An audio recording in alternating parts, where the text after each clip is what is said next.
It's great. And as I walked by and saw the, I don't know, about 40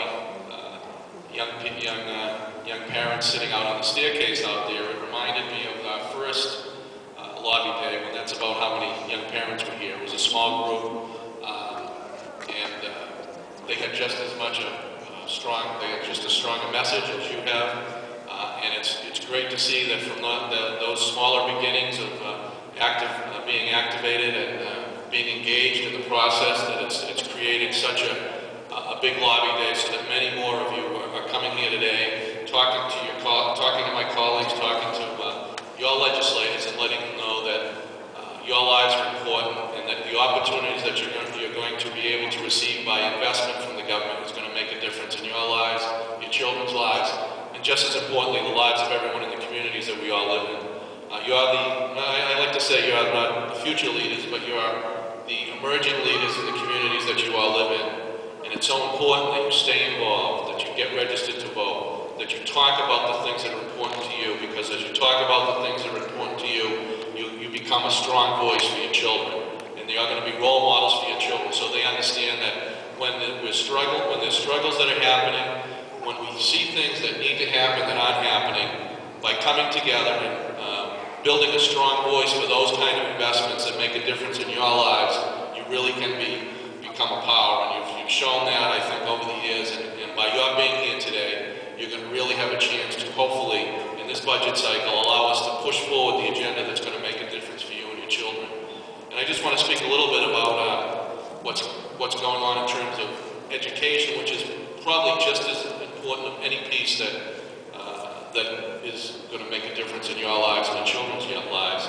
Making sure that you finish high school, working on dropout legislation that's going to recognize the challenges that you face. And I know Donna Capola is here from Lynn, and I'll just share a little story with you that kind of really impacted me. My children are now 14, but I think when they were about 18 months old, we were at a Project Bread event, and about 10 people at the table. It was a big event. It was on against prevention of hunger. And after the event, Donna had me introduced to a young lady from my community who had an 18-month-old child, was 17, and had dropped out of high school and was homeless at the time. And I can't tell you how much of an impact it meant to me to realize that someone living probably a mile from my house, or really not having a place to live, with an 18-month-old, and I was there with my wife and I working with two 18-month-olds, knowing that they had a house and food on the table, and that they were going to get an opportunity to have an education, and that their lives were going to be okay. And working with her and others, I know we were helpful in getting her back into school, and that story ended up in a success. And the key piece of that was making sure that she got an education so she could move forward. When you don't finish high school, that's $1 million decision. That's $1 million that you won't earn in your lifetime by not finishing high school.